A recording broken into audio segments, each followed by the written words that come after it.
মনে করে নিচ্ছি A is to B is equal to যদি সি ইস টু ডি হয়, তাহলে আমরা এটাকে লিখতে পারি। আমি একটু আগে বলেছি ইস টু মানে ভাগ চিহ্ন, তো A by B is equal to C by D. এবার এই এর সাথে ডি গুণ হবে এবং এই বির সাথে সি গুণ হবে। তো বিষয়টাকে একটু লিখে ফেলি। এই ডি এখানে উঠে আসলো, তাহলে হলো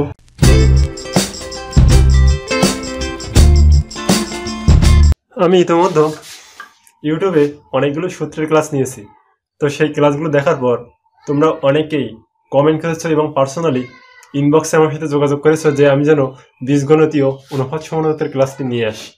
তো আজকে তোমাদের অপেক্ষার অবসান হচ্ছে, তোমরা সবাই খাতা কলম নিয়ে বসে যাও। খাতা কলম নিয়ে বসে আমি যখন করাবো ঠিক তখন আমার সাথে সাথে লিখবে, তাহলেই এই সূত্রগুলো মাথার ভিতর গেঁথে যাবে। তো আজকে সূত্রগুলোর কাজ শুরু করি। আজকের টপিক হচ্ছে বীজগণিতীয় অনুপাত সমানুপাত, নবম দশম শ্রেণীর একাদশ অধ্যায়। তো প্রথম যে সূত্রটি আছে সেই সূত্রটির নাম হলো ব্যস্তকরণ সূত্র। ব্যস্তকরণ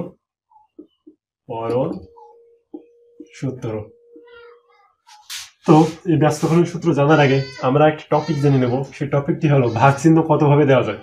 তো ভাগ চিহ্ন যেভাবে দেওয়া যায় এভাবে আমরা শিখেছি অনেক ছোটবেলায়, যখন 3 বা 4 পড়েছি তখন এই ভাগ চিহ্ন এভাবে দেওয়া শিখেছি। তারপরে এভাবে দেওয়া যায়, এভাবে একটা দাগ দিলেও ভাগ চিহ্ন বোঝায়, এরকম করে কাট করে দাগ দিলেও ভাগ চিহ্ন বোঝায়। এখন আমরা একটা নতুন চিহ্নের সাথে পরিচিত হবো, সেই চিহ্নটির নাম হলো ইষ্ট চিহ্ন বা অনুপাত চিহ্ন। এই অনুপাত মানেও ভাগ বোঝায়। তো এখনই আমরা একটু লিখি, আমরা একটু মনে করে নিচ্ছি A is to B is equal to যদি সি ইস টু ডি হয়, তাহলে আমরা এটাকে লিখতে পারি। আমি একটু আগে বলেছি ইস টু মানে ভাগ চিহ্ন, তো A by B is equal to C by D. এবার এই এর সাথে ডি গুণ হবে এবং এই বির সাথে সি গুণ হবে। তো বিষয়টাকে একটু লিখে ফেলি। এই ডি এখানে উঠে আসলো, তাহলে হলো এ ডি এবং এই বি এখানে চলে গেল, তাহলে হয়ে গেল বিসি। এটাই ছিল ব্যস্তকরণ সূত্র। ব্যস্তকরণ সূত্রের পর আমরা জানবো একান্তরকরণ সূত্র। সূত্র 2, একান্তরকরণ। একান্তরকরণ।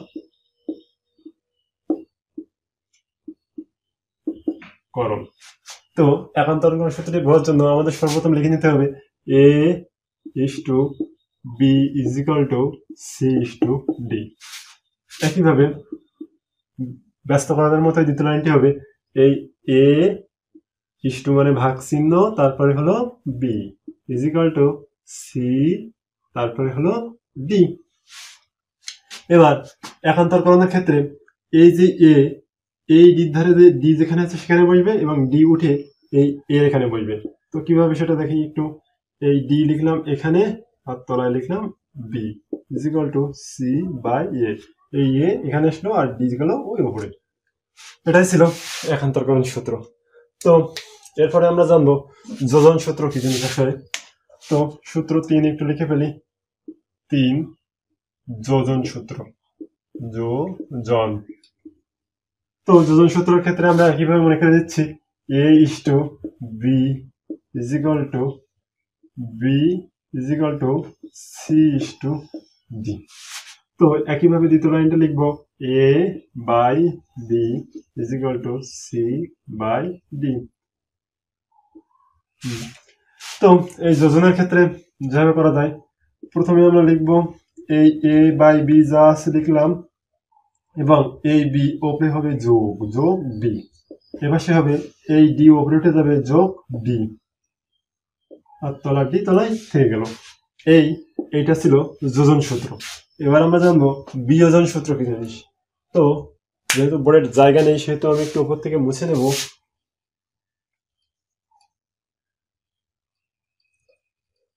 তো সূত্র 4, বিয়োজন সূত্র। বিয়োজন।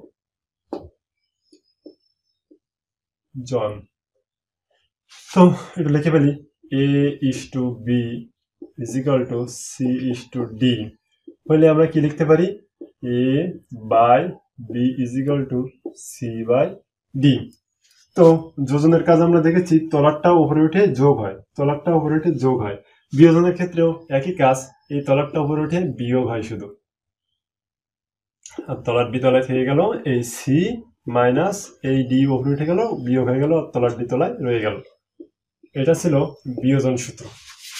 তো বিয়োজন সূত্র জানার পরেই এখন আমরা জানবো যোজন বিয়োজন সূত্র কি জিনিস।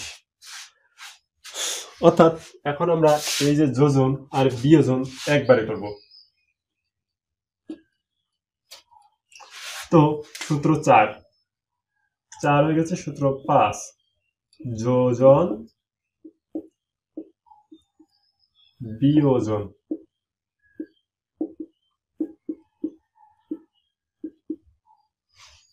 তো এই যোজন বিয়োজনের ক্ষেত্রে আমরা লিখে ফেলি, যদি a is to b is equal to c is to d হয়, তাহলে আমরা কি লিখতে পারি, এই a by b is equal to c by d লিখতে পারি। তো এখন আগে আমরা যোজন শিখেছি, তারপর বিয়োজন শিখেছি, এবার শিখবো যোজন বিয়োজন একসাথে। যোজন একসাথে করার জন্য এই উপরে যে এ আছে এ লিখে নিতে হবে, তলায় আবারও এ লিখে নিতে হবে।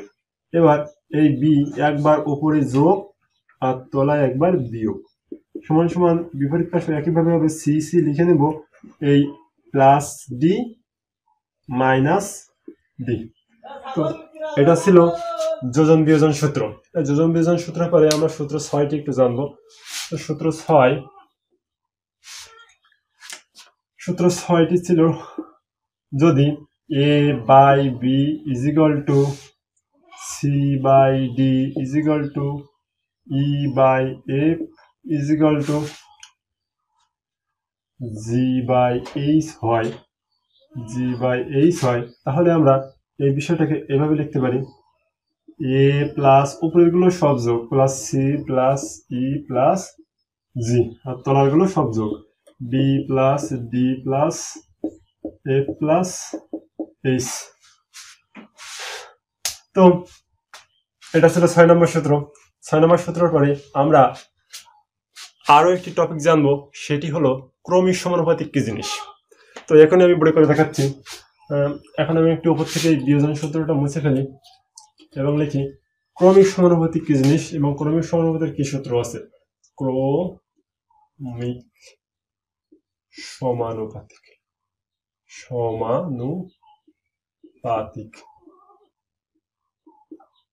তো ক্রমিক সমানুপাতিক আমরা ছোটবেলায় যে শিখেছি স্বাভাবিক সংখ্যা 1 2 3, একইভাবে আমরা এখানে ব্যবহার করব এ বি সি।